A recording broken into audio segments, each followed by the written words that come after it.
The first of its kind, Ticwatch Pro 5 is the most powerful Wear OS smartwatch ever released. But does it live up to the high-quality standards of wearables in 2023 that we all demand? Let's inspect.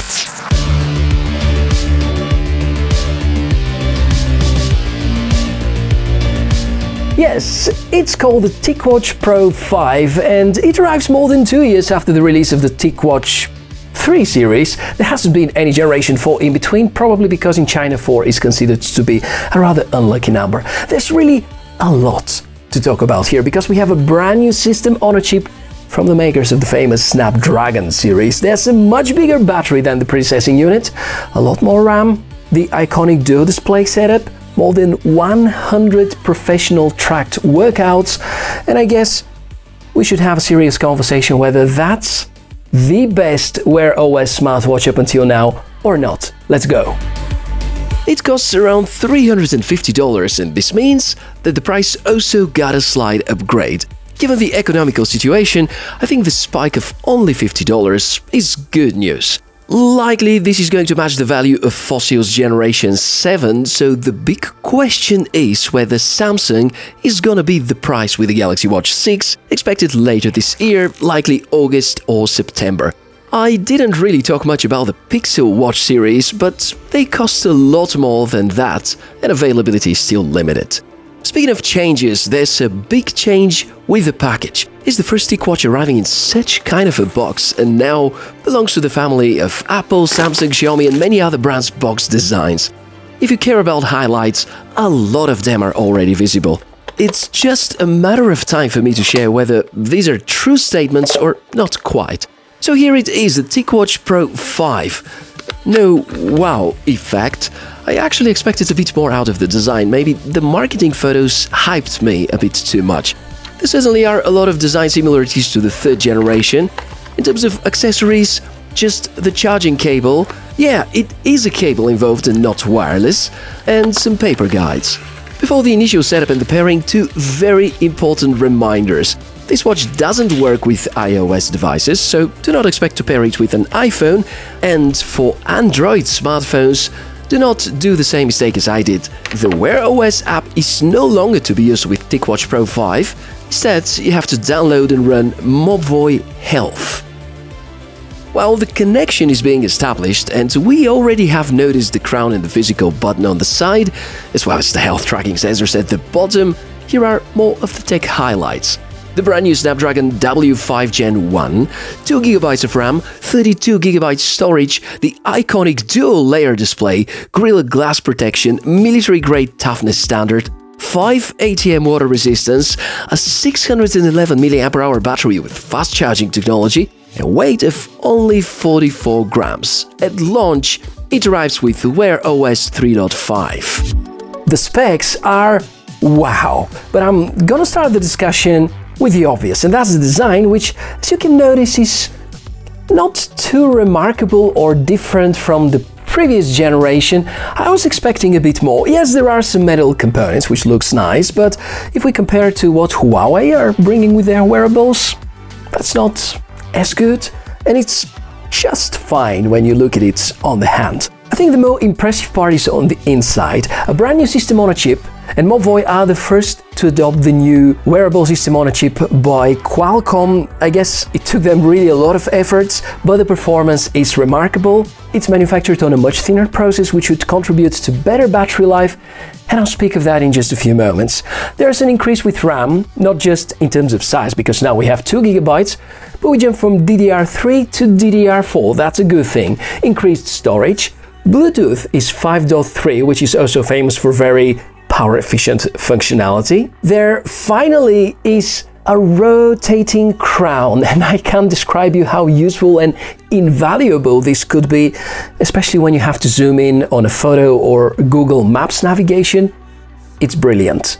The only part I'm not too happy about and would gladly criticize is this charging cable, and I'm really sorry to say that the Ticwatch Pro 5 is not supporting any form of wireless charging.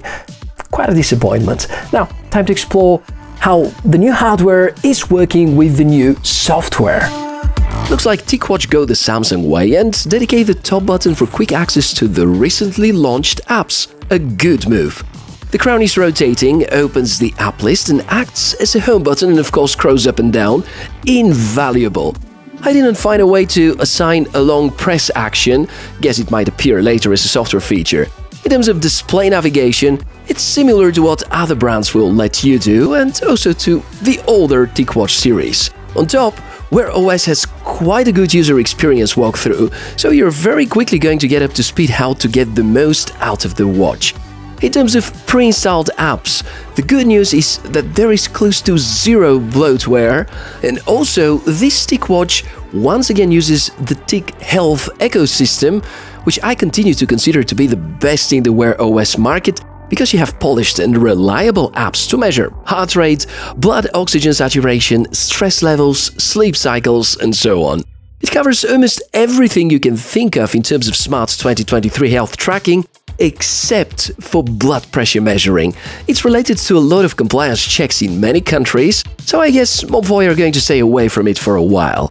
As you can notice, this is the smoothest Wear OS experience ever delivered. Even after weeks of uptime without a reboot, the watch remains as snappy as it is right after the reboot. The new Snapdragon is a very serious step up in terms of performance. Apps are loading quickly, the Wi-Fi transfers clearly take less time, everything is all of a sudden enjoyable.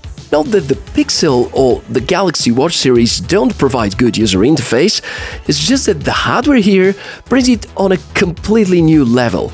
If you care about accuracy, it is there.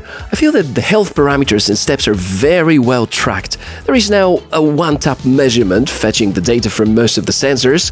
The GPS signal locks fairly quickly and is super stable. And of course, if you seek for some enhancements, you can connect an external heart rate chest mount device.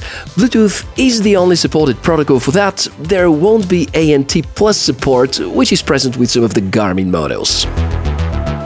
Concerning the smartphone app, it's the other brand new development with the series.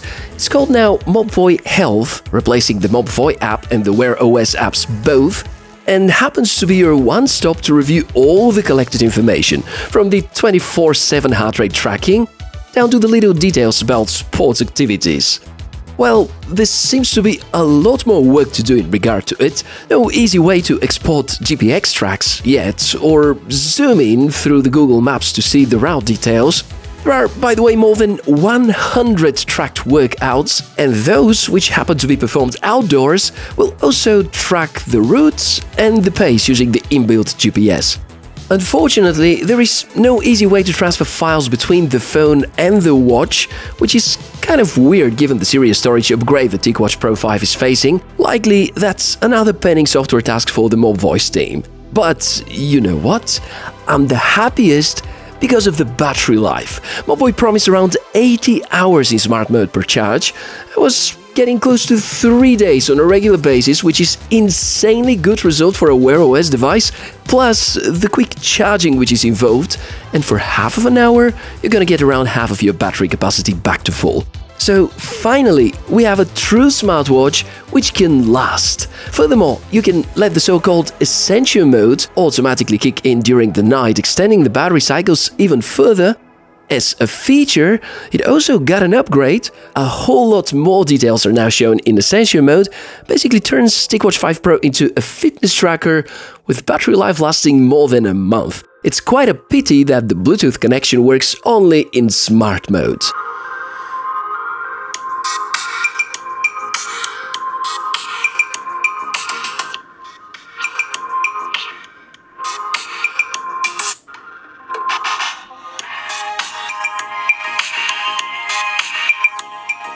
Shall we talk about the drawbacks? Well, the price spike, the lack of in-app file transfers, the not too premium design, the use of a cable for charging which even get occasionally dislocated, some minor bugs which are present with the initial Wear OS edition, and the lack of Google Assistant integration at launch, something that Mobvoi promised being worked on with the highest possible priority.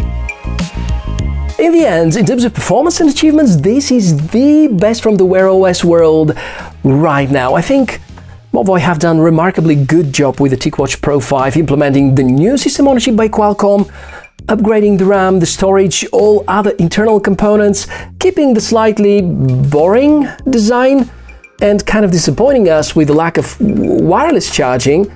But still, I believe that right now this is the best Wear OS smartwatch that money can buy. And it's the first Wear OS device which gives me 3 days in smart mode on a single battery charge. This is amazing, but I think Movo should step up their game in terms of software, because Google has already announced the arrival of Wear OS 4.0, and we need to have a clear visibility when this is going to be updated to Wear OS 4.0, because the truth is that most people watching this video right now running Ticwatch 3 series, they still don't have Wear OS 3.0, which is almost a 2-year-old operating system. I think the smartwatches are following the trend with smartphones, and whoever vendor offers frequent, reliable software updates is going to win their customers' brand loyalty. So that's everything about this episode. I hope I've covered everything important, and in case you have some other follow-up questions or you want to see what others have to say about this smartwatch, head over to the comments below the video. As usual, more info about the watch, a link to order it, and some ways to support the channel are placed in the video description area, so spend a few seconds and help me to make this channel even better. Thank you very much, enjoy your day, see you soon.